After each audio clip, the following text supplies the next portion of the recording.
Bem-vindos a mais um podcast da Rede Energia, sua escola prática para o mercado. Eu sou Fabiola Sena, uma das hosts desse podcast e cofundadora da Rede Energia. Hoje nós vamos conversar sobre resposta da demanda com o Luiz Maurer. Mas antes da gente conversar com o Luiz, vamos passar algumas informações sobre a nossa escola. A Rede Energia é a escola de formação contínua para carreiras que precisam compreender tudo sobre negócios, mercado e regulação, os segmentos de geração, comercialização, transmissão, distribuição e transição energética. A Rede possui 3 produtos de capacitação: cursos in company, cursos avulsos com experts no mercado e a assinatura anual, nossa principal capacitação. Te convidamos a seguir a Rede Energia na sua plataforma de podcast favorita e também no Instagram, LinkedIn e Telegram para acompanhar todo o nosso conteúdo gratuito. Tudo isso você encontra no site da Rede, redenergia.net. E depois desse pequeno comercial, eu vou apresentar o Luiz, que é consultor independente e ex-Principal Energy Specialist do Banco Mundial.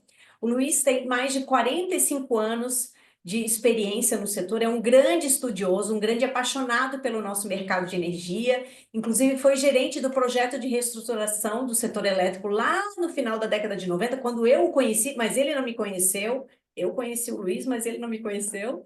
Um dos fundadores da Bracel. E, recentemente, ele tem se envolvido em vários projetos sobre transição energética, renováveis, baterias e resposta da demanda, que é justamente o nosso tema de hoje. Luiz, super obrigada pela sua presença. E vou começar fazendo um pequeno contexto aqui, porque você me passou o link, e nós vamos dividir aqui com a nossa audiência o link desse estudo, um estudo do Banco Mundial bem completo sobre resposta da demanda em países emergentes. E você é um dos autores, um dos coautores desse estudo. Eu queria começar pedindo para você, a gente vai deixar o link aqui, mas nem todo mundo vai poder ler o estudo completo. Então, fala aí, dá um spoiler sobre a motivação para a realização desse estudo e o que que tem dentro desse estudo, um resumo para a gente. Obrigado, Fabíola, pelo convite. Você sabe a admiração que eu tenho por você e por tua empresa. Então, é um prazer estar aqui de novo, muita satisfação. Esse estudo, ele foi um trabalho denso de 2 anos e pouco, cujo objetivo era trazer um novo ângulo, uma nova visão à resposta da demanda. Como a resposta à demanda pode ajudar os países emergentes a lidarem com essa necessidade de flexibilidade. O sistema é mais complexo agora. Você tem uma flexibilidade na oferta e na demanda. A introdução de renováveis a continuação da introdução de renováveis necessita de flexibilidade, e a resposta à demanda é uma delas. E o banco percebeu que, a nível mundial, também, principalmente nos países emergentes, ela é subaproveitada. Hoje, no mundo, cerca de 1% da demanda de pico é atendida por resposta à demanda. Os países emergentes é muito menos. A gente fez uma análise, a gente dá para contar nos dedos os países que aproveitam. A intenção, por exemplo, é levantar até 20%, uma meta dos Estados Unidos, chegar em 20% em 10 anos. Hoje, 6 a 7% da demanda de ponta dos Estados Unidos pode ser atendida por resposta à demanda. Se a gente pegasse no caso brasileiro, com 110 gigawatts, a gente estaria falando de 7 gigawatts de resposta à demanda, que não é algo trivial. Então, o banco percebeu que esse recurso, principalmente dos países que mais têm que expandir renováveis e que mais necessitam, porque tem menos reservas ou onde a energia é muito cara, precisam ter no seu toolkit um elemento a mais, que não é o único. E resposta à demanda é um desses elementos para introduzir flexibilidade no sistema. Legal, Luiz. Você pode falar para a gente, assim, como que é, bem resumidamente, claro que é um tema bem complexo, mas afinal, como que a gente define resposta da demanda? O que é resposta da demanda? Eu gosto que você começa perguntando isso, porque existe um pouco de ambiguidade nessas definições, e essa ambiguidade fica amplificada quando você traduz para o português, os termos originais em inglês para o português. Resposta à demanda, eu diria que é uma modificação temporária no perfil de consumo, que pode ser devido a preços, mudanças de preços, ou devido a alguns incentivos específicos, como, por exemplo, para controle de carga, incentivos pecuniários. E o objetivo é equilibrar o sistema, basicamente fazer com que a oferta e demanda se equilibrem. que você tenha um risco menor de blackouts e que você possa operar o sistema com uma margem de segurança maior. Então, tem muito a ver com confiabilidade do sistema. E eu diria para você que uma parte dessa ambiguidade é porque a gente usa expressões, mistura resposta à demanda como sendo eficiência energética. E, às vezes, a gente combina os dois no que a gente chama de gerenciamento pelo lado da demanda, que também é uma tradução do inglês DSM. Mas eu queria deixar registrado que o foco do livro, eu acho que na nossa entrevista também, vai ser sobre a resposta da demanda sob o ponto de vista elétrico, modificação temporária. Não estamos aqui tratando de questões energéticas, são basicamente questões elétricas. Ah, legal. Então, a minha próxima pergunta era justamente só para a gente deixar claro, mas eu acho que você já antecipou para a gente aqui, Luiz, que muitas vezes se fala assim que resposta à demanda é racionamento, ou se racionamento é resposta da demanda. Você deixou bem claro que resposta da demanda tem uma conotação elétrica e racionamento, eu vejo que ele tem uma conotação um pouco mais energética, né? Então, assim, é isso mesmo? Ou você, claro, você escreveu o livro, né? Você deve ter isso muito mais bem estruturado aí na sua cabeça. Essa palavra racionamento também dá margem a muitas interpretações. Houve ou não houve racionamento em 2001? Dá para escrever uma tese sobre isso. Alguns dizem que sim, outros dizem que não. Existem muitas formas de racionamento. Existe o chamado autorracionamento. Existe o racionamento imposto, onde você faz um controle de carga mandatório, você corta os clientes, não dá a opção de trabalhar 24 horas por dia. Em 2001, por falar nisso, não houve esse tipo de corte. Poderia ter havido chamados cortes lineares, mas fugindo um pouco de 2001, a tua pergunta é se a resposta à demanda é racionamento. Não, não é. Porque racionamento, no sentido mais estrito da expressão, é um corte não voluntário. Você deixa de ter a possibilidade, a opção de consumir energia 24 horas por dia, 7 dias por semana. A resposta à demanda é o nosso negócio voluntário. A energia está ali na tua tomada, mas você toma decisões racionais de consumir ou não, mais ou menos, em função de preço ou incentivo. Então, eu vejo uma distinção muito grande. Quanto a ser energético ou ser elétrico, eu diria depende. No Brasil, o racionamento, vamos chamar racionamento, não vamos chamar apagão de 2001, era basicamente por questões energéticas. Faltava água em reservatório. Idem em 2013.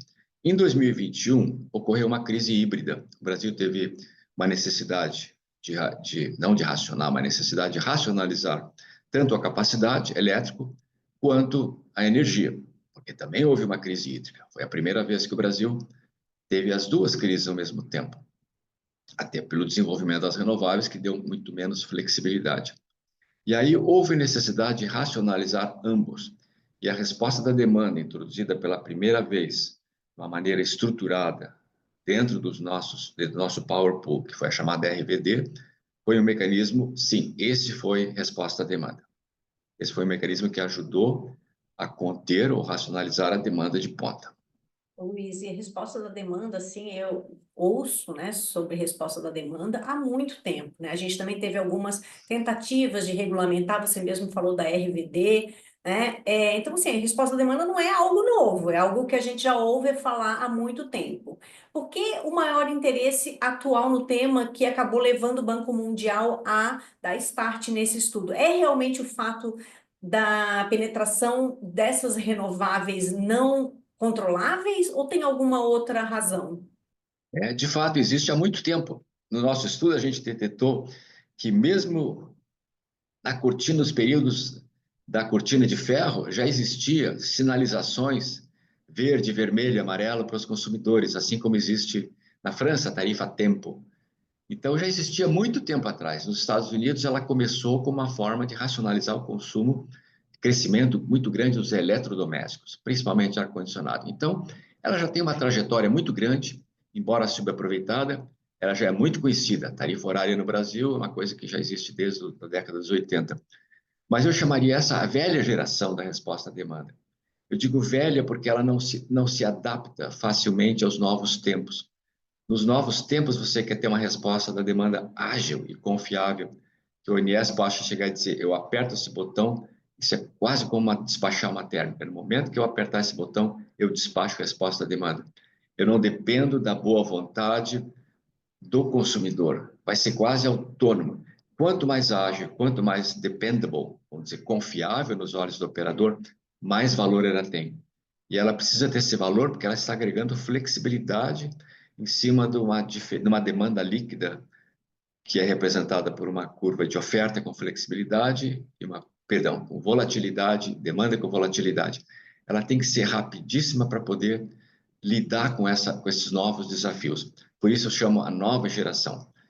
Então, ela existe há muito tempo, mas o que a gente está tentando buscar agora é uma resposta à demanda. Eu não gosto da expressão 2.0, que também cria um monte de ambiguidades. O pessoal já mistura PV no meio, mas é uma resposta à demanda que atenda a esses novos desafios, aos novos tempos.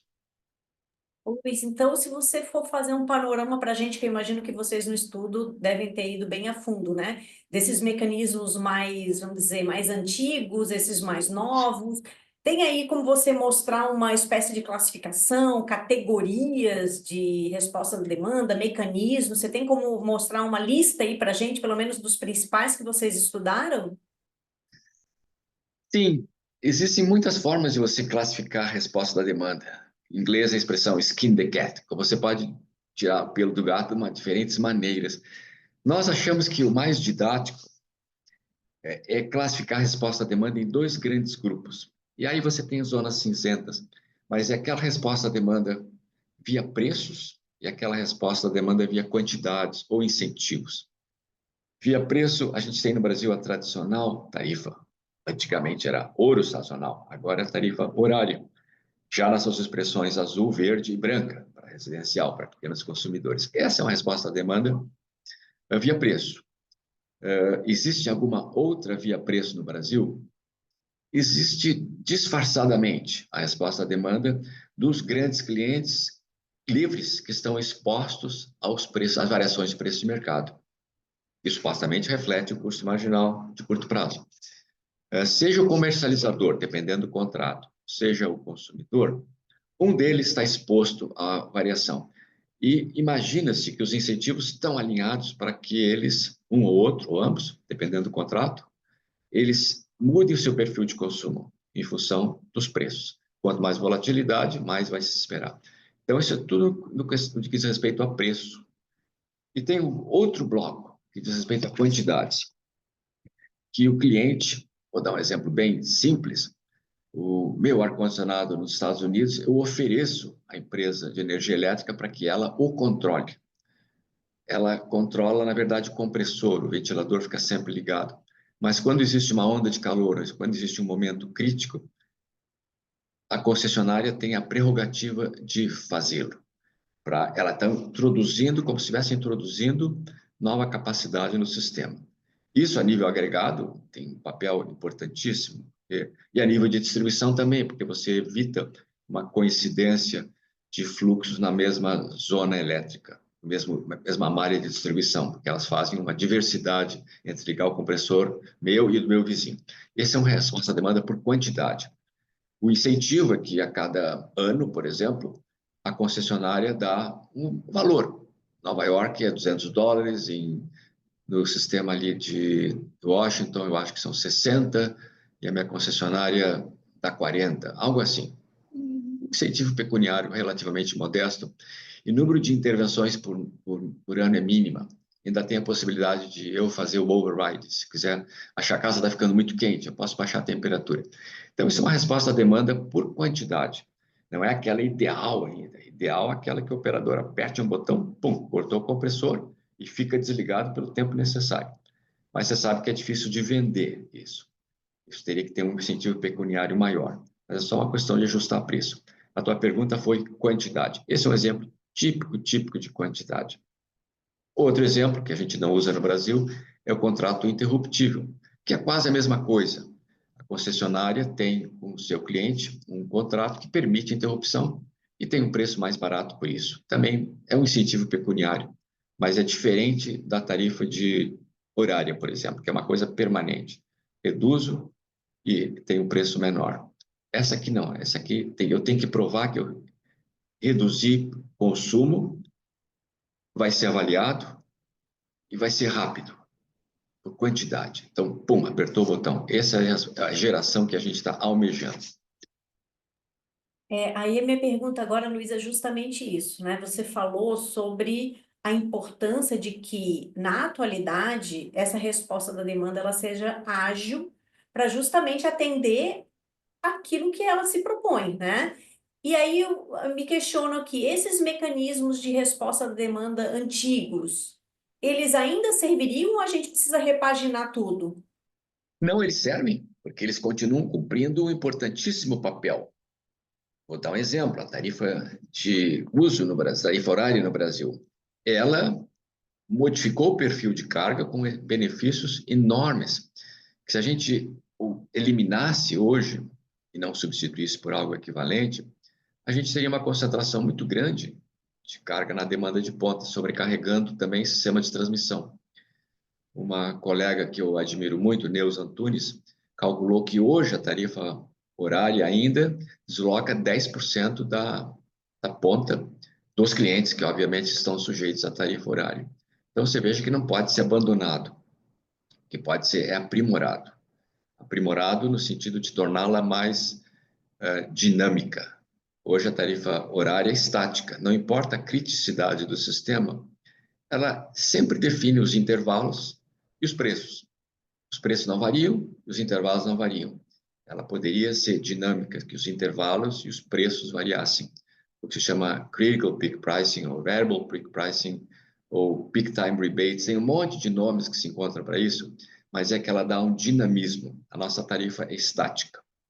Não é para chamar de burra, mas é uma tarifa que não responde às necessidades atuais do sistema, embora não possa ser abandonada, porque a necessidade de usar bem o sistema de transmissão sempre vai continuar.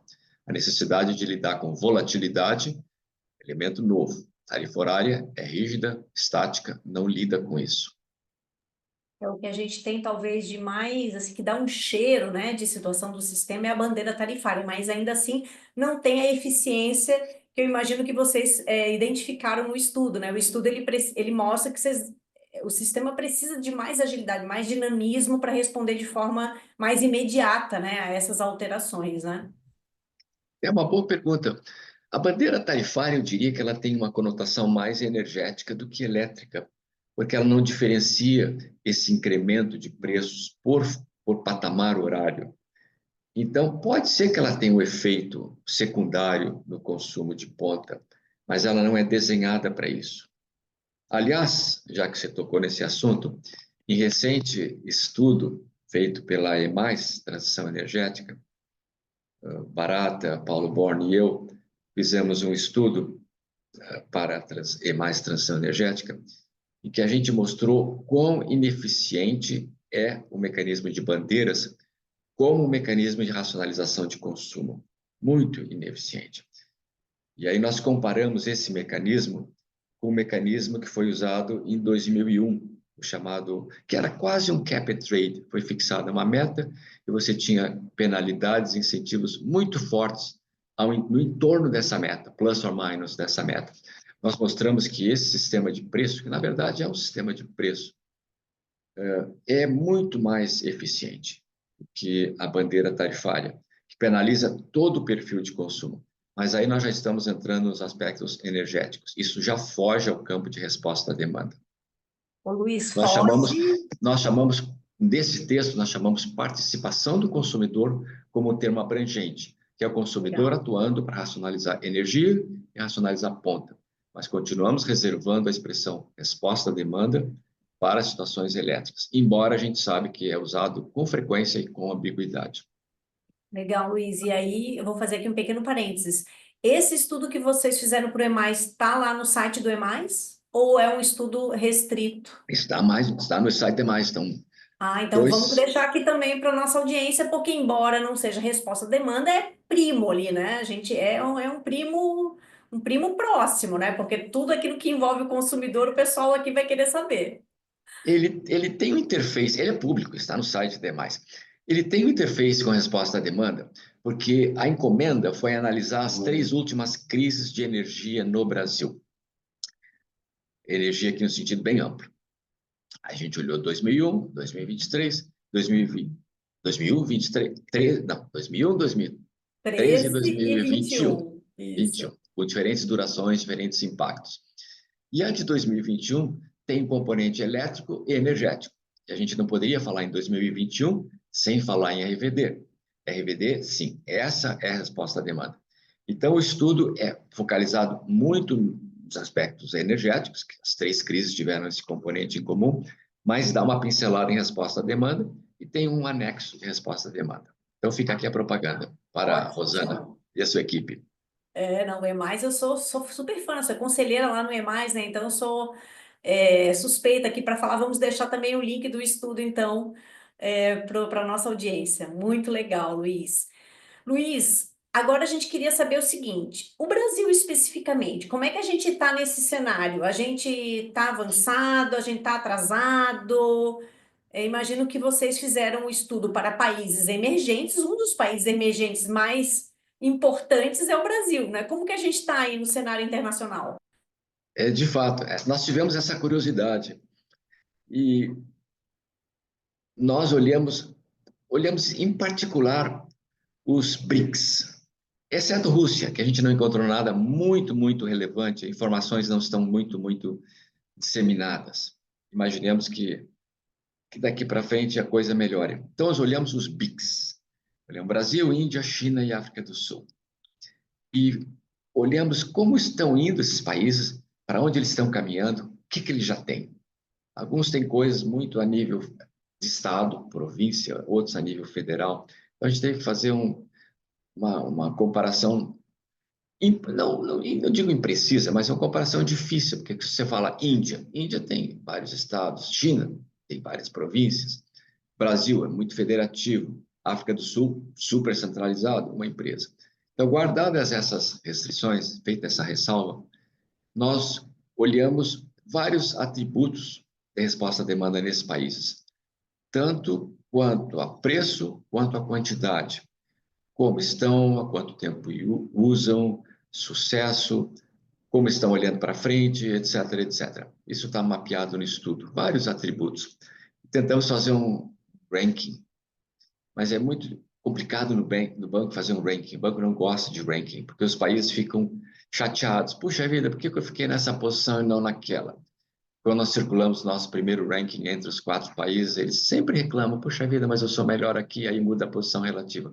Mas vamos esquecer o ranking, vamos pensar assim em termos de blocos. Eu diria que China e Índia estão mais ou menos parecidos. O Brasil está um pouco na frente. E a África do Sul está mais na frente que a gente, em termos de resposta à demanda. Aí você vai dizer, poxa, mas como a África do Sul está todo dia com blackouts? E a minha resposta é, imagina se não tivesse resposta à demanda, estaria muito pior. A África do Sul é um problema de oferta que não há resposta à demanda, nem eficiência energética que consiga resolver. Você tem uma frota enorme de plantas a carvão, antigas, depreciadas, sem manutenção, e o país que tem poucas opções que não o carvão. Então, ela sofre com essa deterioração da sua frota térmica. Resposta à demanda já existe há muito tempo, mesmo nos períodos áureos da Eskom, onde ela já era embutida dentro do sistema. Apesar de existir uma capacidade muito grande de térmicas, ela já estava lá, tanto do seu ponto de vista de preço, quanto do seu ponto de vista de quantidade. E o que nos chamou a atenção, e aí está na frente do Brasil e de todos os demais países, é que ela tem controle de carga. Faz um excelente controle de carga. Não só interessante, não só a África do Sul, mas também alguns países vizinhos que são frios, como Malawi e Botsuana. Eles controlam os aquecedores elétricos de água. Eles controlam, saem da hora de ponta. Então, a África do Sul, talvez esse know-how tenha sido exportado para os vizinhos. Está na frente da gente nisso. Nós não temos nada disso. Isso eu falo a nível residencial também. Falo só grandes indústrias. E ela vem flertando com sucesso com tarifas horárias dinâmicas, como, por exemplo, tarifa Variable Peak Pricing, ela já vem. Então, você vê que tanto no aspecto de controle de carga, quanto no aspecto, tanto no aspecto de tarifas por quantidade, ou de resposta à demanda por quantidade, quanto via preços, ela está na frente da gente. Então, isso mostrou um certo ranking. O Brasil tem coisas, por exemplo, que ninguém tem. O fato do Brasil ter um mercado livre tão pujante e a exposição desses agentes ao preço de mercado quase em tempo real, vamos chamar de tempo real é uma abstração, 5 minutos talvez seja um tempo real, mas real nunca vai ser, é a granularidade do power pool. Mas seja como for, o Brasil tem horário. O fato dos consumidores estarem expostos a essa tarifa já é em si quase um real-time pricing, quase um real-time. Embora a ambiguidade de novo, Fabíola, a expressão real-time pricing, quando você olha na literatura, se refere a real-time pricing para consumidores regulados. Então, eu estou fazendo aqui uma extrapolação. Eu estou pegando, puxa vida, o Brasil não tem para consumidores regulados. Nós temos apenas time of use, tarifa horária, estática. Mas, em virtude de nós termos penetrado no mercado livre, deixarmos consumidores sempre digo porque depende do contrato entre eles, comercializadores expostos, isso faz com que exista uma resposta eficiente. Então, nós estamos muito bem aí. Onde realmente nós estamos ainda devendo é no controle de carga. E aí, a comparação entre Índia e Brasil é interessante. O Brasil está puxando mais, a tendência no Brasil é trazer mais a resposta à demanda para dentro do mercado atacadista. E a Índia está puxando mais na tendência de trazer os grandes consumidores para controle de carga. Então, são duas vertentes diferentes. Cada uma tem suas nuances. A Índia tem muitos pilotos em termos de controle de carga, muitos pilotos, muito exitosos, mas a regulamentação ainda não foi feita. Tem uma empresa na Índia, Tata Power, que tem feito trabalhos pilotos magníficos, mostrando os resultados de você ter controle de carga. Mas tudo isso mediante protocolos com clientes, não, você não chega, simplesmente corta, aperta o botão e corta. É algo voluntário. Voluntário no sentido que o cliente diz, ok, eu quero participar. Eu quero participar e uma das condições de participação é apertar o botão quando você precisa. Não é que, no momento que você assinou esse contrato, apertar o botão faz parte. É voluntário, pode ser uma coisa voluntária. Então, a China tem iniciativas aqui e acolá, tem inclusive algumas tarifas horárias para consumidores residenciais em Xangai, mas eu diria que China e Índia, no cômputo geral, que é uma média de vários atributos diferentes, estão parecidos. O Brasil está acima, repetindo, e a África do Sul tem muitas coisas interessantes que a gente poderia examinar, principalmente no controle de quantidade. O Brasil, obviamente, por ter um power pool mais eficiente, coisa que não existe na mesma extensão na Índia e na China, tem essa prerrogativa de trazer resposta à demanda para dentro do mercado. E a gente trouxe para dentro do mercado de energia. Falta trazer para o mercado de capacidade. Luiz, esse panorama aí foi muito legal que você fez dos BRICS, né? BRICS, não gostei demais disso. Agora eu queria saber o seguinte, se a gente for olhar Brasil, você tem assim uma espécie de cronologia, né? O que que a gente já fez no passado, o que que a gente tem hoje, o que que a gente precisa almejar, até olhando os nossos BRICS aí, né? A própria África do Sul que está na frente, né? Eu costumo dizer que a necessidade ensina o sapo a pular, né? A África do Sul foi isso, foi justamente a dor, né? Não é a dor que levou eles a terem que se adaptar. Então, se a gente for fazer uma cronologia, assim, o que que a gente já fez, o que que a gente tem hoje, o que que a gente tem que se preocupar para melhorar e para ter, de fato, mecanismos eficientes para atender as necessidades. Bom, o estudo não faz essa cronologia, mas eu vou tentar aqui improvisar essa cronologia. Meados de 80, você lembra, você não lembra, as tarifas ouro sazonais, um trabalho belíssimo feito pelo Bitu, pelo Paulo Born, copiados do modelo francês. A tecnologia na época, o know-how foi francês, e que levou isso para toda a América Latina. Então, nós no Brasil já achamos que tarifa verde e tarifa azul e tarifa horária é uma coisa normal. Mas você vai percorrer inúmeros países em que isso não existe ainda, que ainda estão discutindo. A Arábia Saudita, a gente já teve vários projetos lá, ainda estão discutindo a introdução de tarifas horárias. Então, você vê que apesar de eu criticar e dizer que é uma tarifa estática, entre aspas, burra, nós já temos ela consolidada há muito tempo. de forma mandatória para todos os estados, um padrão único. Isso é uma coisa que a gente tem que se orgulhar, usando uma tecnologia francesa da época. É o lado positivo, copo meio cheio. Copo meio vazio, que a gente parou no tempo. A gente não evoluiu com essas coisas, mesmo com a tecnologia evoluindo, com medidores inteligentes, que a gente poderia ter uma tarifa mais dinâmica, a gente não explorou esses caminhos. A gente só explorou, ficou parado no tempo. A gente tirou o componente sazonal, substituiu por bandeiras, mas no que tange a resposta à demanda em si, ela ficou estática. Introduzimos agora a tarifa branca, mas como esperado, Fabio, a experiência internacional mostra isso, esses mecanismos, quando são numa base opt-in, você tem que entrar, tem que pedir para participar do sistema, não são efetivos. Eles não são efetivos e nem sempre levam os resultados desejados. Porque quem opt-in é, obviamente, quem tem condições ou quem já vem fazendo resposta à demanda e faz os cálculos e diz, olha, vale a pena eu mudar de regime. Então, não se esperam grandes resultados com o sistema opt-in. O sistema opt-out é que todo mundo participa e quem não quiser pede para sair. Aí é o efeito psicológico, pedir para sair. Mudar é sempre mais difícil, então eu tenho um pouquinho mais de resultados.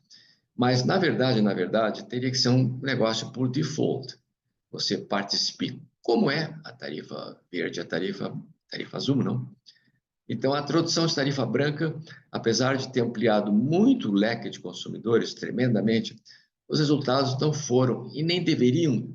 A experiência internacional mostra que não seriam resultados assim espantosos, assim, puxa vida, agora houve um salto quântico na resposta a preço. Bom, isso falando em preço. Falando em quantidades, já comentei contigo, o Brasil não tem nada, zero em controle de carga, e zero em contratos interruptíveis. No passado, quando o Brasil tinha um perfil de geração muito diferente, foi introduzido as chamadas tarifas interruptíveis, com tipo interruptíveis, para grandes produtores.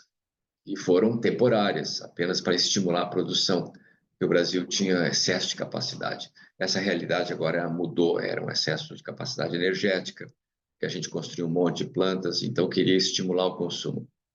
Tarifas por tempo determinado, mas era energia, não era resposta à demanda. Em termos de controle de carga, então, em contratos interruptíveis, zero. É uma área que o Brasil não está dando atenção e é uma pena, porque é justamente nesse campo, essa parte da chamada segunda geração de resposta à demanda é a mais ágil, a que tem mais possibilidade de atender os novos desafios. Aí no meio você tem essa resposta da demanda que acontece no mercado de atacado. A gente desenvolveu a RVD, que é a participação da demanda no mercado de energia. Que bom, eu sou um grande fã da introdução da RVD. Principalmente que foi feita a toque de caixa, enquanto a gente estava no meio de um racionamento. Eu sou um grande fã. Mas sou um grande crítico também, porque é uma resposta à demanda cuja participação dos ofertantes não estão em condições isonômicas com o lado da oferta. O que seria recomendado um demand-side bidding. Se você olhar, por exemplo, lá os relatórios do Recebe, existia uma regra de mercado chamada demand-side bidding, que era naquela época para consumidores acima de 10 megawatts, porque no mercado não estava aberto ainda naquela época, lembra? Só para os muito grandes. Isso coincidia com os muito grandes. E ali ficava muito claro, tanto a oferta quanto a demanda tem que participar do mercado. Em outras palavras, elas devem formar preços. Enquanto que a gente não formar preço, nós vamos ter duas caixinhas, duas pilhas, uma pilha da oferta e uma pilha da demanda. E elas não estão se comunicando, não existe um vaso comunicante entre elas. Isso torna o processo mais ineficiente. Então, eu sou um grande defensor, mas acho que ela deveria aprimorar.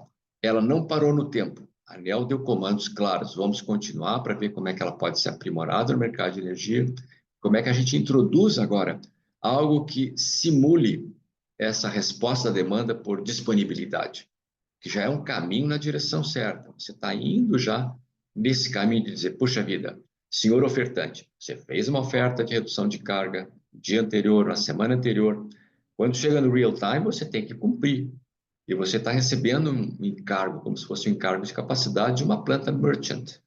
Quando eu pedir que você despache, por favor, seja despachado.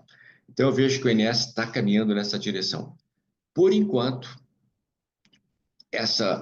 ele ainda opera no mercado de energia, mas o ideal é que operasse no mercado de capacidade, concorresse de igual para igual com as outras fontes. Como, por exemplo, esse novo leilão de reserva de capacidade, vão participar térmicas e hidráulicas. No meu entender, deveriam participar também baterias e resposta à demanda, todos ao mesmo tempo. No momento que você define os atributos, quem tiver os atributos participa. O fato de você segmentar é ruim, porque você evita uma concorrência saudável entre as fontes. Você cria curralitos, como se diz em espanhol. Eu escrevi um artigo no LinkedIn mostrando que no Brasil os leilões têm um caráter de capitanias hereditárias. Cada um quer ser o teu. Bom, agora o PCH eu quero ter. Agora eu quero ter resposta à demanda. Agora eu quero ter minhas termoelétricas. Agora eu quero ter as usinas reversíveis. Isso é ruim.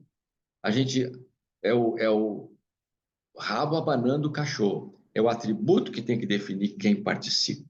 E você sabe, é fácil, essas brigalhadas todas agora no próximo leilão de capacidade mostram que o Brasil está tentando fazer as duas coisas, deixar os dois lados contentes. Ao mesmo tempo que define atributo, quer que as plantas participem. A coisa deveria começar pelo atributo. Quem tem condições, depois. A gente está tentando fazer um omelete sem quebrar os ovos. Atender o atributo e deixar todo mundo contente. O problema já se judicializou. Mas eu não quero entrar nesse mérito, não tenho conhecimento dos detalhes. A verdade é que, voltando ao teu assunto, a resposta à demanda deveria ser um participante ativo no mercado de capacidade. Quando eu falo mercado, eu não falo mercado em tempo real. O mercado de contratos é um mercado. Você lembra lá no Recebe, tinha dois mercados, o mercado de curto prazo e o mercado de contratos de longo prazo. Depois vieram os leilões, que também é um mercado de longo prazo. Quando eu digo participar no mercado, não necessita necessariamente que se crie lá na frente um mercado de capacidade, mas que já houvesse contratos, 2, 3 anos, 4, 5, em que esses novos elementos, resposta à demanda, baterias e outros, pudessem participar. Aí é importantíssimo o desenho da resposta à demanda, não é aquela tradicional, é uma mais ágil, como se uma planta o fosse. No olhar do economista, isso tem uma distinção muito grande, que às vezes passa batido, Fabíola. Na maioria dos casos, a resposta à demanda é você pegar uma curva absolutamente inelástica, hipoteticamente inelástica, vertical da demanda, e começar a dobrar ela, inclinar ela para o lado esquerdo, tornando ela mais elástica. Então, o demand side bidding, na verdade, ela agrega uma escadinha, porque ela estabelece patamares. Um demand side bidding bem feito, ele inclusive remunera a resposta à demanda quando existe plantas despachadas fora da ordem de mérito, de uma maneira mais agressiva, economicamente correta. Mas você veja que tudo isso é mexer na curva de demanda. A gente fala resposta da demanda, obviamente tem que ser na resposta na curva de demanda, né? Mas eu diria, até me ousaria dizer, que dependendo do desenho da resposta à demanda, a participação no mercado de capacidade seria um deles. Você está, na verdade, na prática, agregando oferta ao sistema. Ela tem as características, ela tem o cheiro, ela se parece a uma oferta. E ela se comporta como uma oferta nos olhos do operador. Então, a dinâmica desse equilíbrio oferta e demanda se altera. É um elemento a mais de oferta. Não é mais demanda. Então, uma resposta à demanda super, super turbinada, com esteroides, porque ela mexe na curva de oferta. E olha a importância disso. Se ela for ágil, muito ágil, ela pode, inclusive, ofertar serviços ancilares. Imagina que eu, hipoteticamente, não fiz cálculos, mas imagino que uma ocorrência como 15 de agosto de 2023, se você já tivesse resposta da demanda, seja a nível regional, seja a nível nacional, porque teve o efeito cascata, será que a gente precisaria usar o ERAC? O ERAC, você vai me perguntar, é resposta à demanda? Eu digo, é com uma guilhotina. Mas não é aquela que a gente definiu inicialmente, é voluntária. Ela não é voluntária, ela é involuntária. Digo, será que E o INS tem certeza que está pensando nisso, e nem está pensando em eliminar o Iraque. É o último recurso, é a última linha de defesa. Mas será que entre não fazer nada e o Iraque não tem do lado da demanda alguma coisa que possa ser feita ali no meio? Mas, aí repito, precisa ser uma resposta à demanda ágil, de milissegundos, controlável pelo INS. Não é de preço, não é essa tradicional, não de demand-side bidding, nada, mas uma nova figura, uma nova cara, um novo corpo de resposta à demanda que possa atuar. Eu não ousaria até dizer que os impactos pudessem ser mitigados ou confinados a certos submercados. Se você tivesse, uma resposta à demanda muito, muito rápida. Tão rápida quanto, ou até mais rápida do que ligar uma planta termoelétrica. Ou tão rápida quanto uma bateria, por exemplo. Fica aqui a pergunta, fica a provocação. Entre nada e o Iraque, entre o blackout e o Iraque segurando as pontas ali para que tenha um efeito cascata a nível nacional, será que a demanda em si poderia contribuir com alguma coisa? Tem um estudo no Texas super interessante, que foi feito qual o impacto da resposta à demanda diante de uma contingência, sob diferentes cenários de penetração de renováveis, 10, 0, 5, 10, 20%. Então, quando há uma perturbação no sistema com grande penetração de renováveis, os efeitos se amplificam. Você é professora nisso. Quando você tem resposta à demanda, você torna essas flutuações menores e você consegue estabilizar o sistema com menos tempo. Esse estudo está mencionado no relatório do Banco Mundial. Não é um caso real, é um estudo. É um estudo feito, obviamente, com base técnica. E mostra como ela poderia ter esse impacto tão grande na confiabilidade. Mas não quero ser exaustivo aqui, mas não é a resposta à demanda tradicional, é uma resposta à demanda turbinada. Eu acharia melhor usar turbinada do que usar 2.0. Nossa, Luiz, muito legal. Eu estava aqui, você falando, eu estava pensando, né? O quanto que a sofisticação do nosso sistema físico, com mais renováveis, mais desafiador para o operador operar, e também conforme a gente traz mais sofisticação do ponto de vista de precificação, precificando de forma horária, trazendo mais sinal de preço, né, para o nosso mercado de curto prazo, trazendo um serviço ancilar que de fato seja remunerado conforme aquilo que ele oferece, o valor dele para o sistema, enfim. Conforme você vai sofisticando tudo isso, o valor do consumidor nesse mercado aumenta muito, né? Então, deveria ser interesse do consumidor, de fato, que isso avançasse, né? Que todos esses mecanismos fossem estabelecidos de forma mais ordenada, organizada. Então, muito legal a sua fala, você falando, eu estava aqui já viajando, né? Muita coisa, e a importância também que você trouxe da questão de ser agnóstico, né? Em relação à fonte, em relação a quem vai prover, e sim em relação ao atributo, né? Você tem que ser, de fato, apegado ao atributo, né? Então, e não à fonte, né? Evitar segmentação de leilões. Então, assim, a conversa aqui, a gente está falando de resposta à demanda, mas vai trazendo muitos outros elementos, porque, de fato, é um tema multidisciplinar, né? A resposta da demanda é a cereja de um bolo, né? E esse bolo, ele tem muitos elementos aí, e a conversa excelente, Luiz, muito legal mesmo a gente ter trazido todos esses elementos. Mas eu queria te falar uma coisa, o nosso bate-papo chegou ao fim, tá? Porque senão também, ó, eu tenho que te entregar você no horário aqui para sua próxima reunião. Eu vou deixar um espaço aqui para suas considerações finais, alguma observação que tenha faltado aí. Esse seu resumo foi muito inspirador, Fabiola.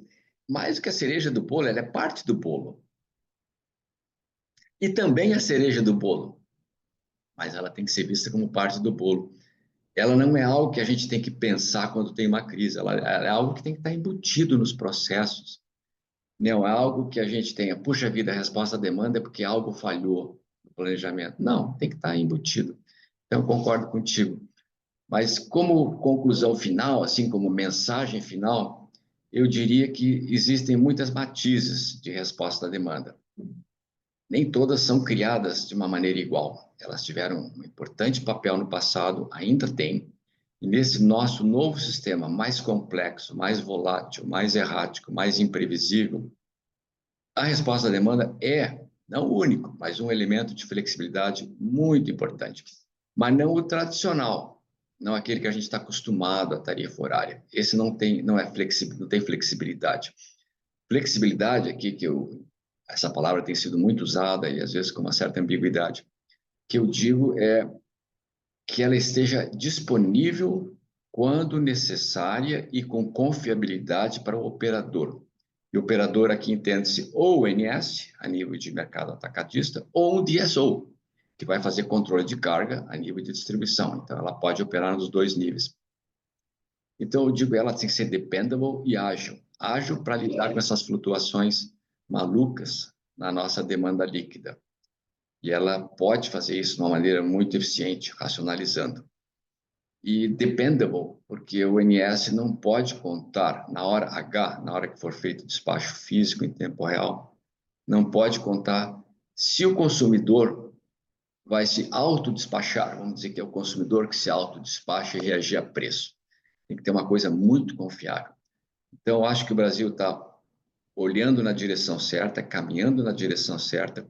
O que o ONS está fazendo é louvável, mas fica a chamada de atenção que nós estamos deixando muitas coisas importantes ainda de lado, porque nós não mapeamos a resposta à demanda com uma visão holística. Tudo que pode ser feito, onde a gente está, para onde a gente está caminhando, para onde o mundo está caminhando, como a gente poderia agregar a resposta à demanda nessa agenda de descarbonização. Portanto, ampliando a penetração de renováveis.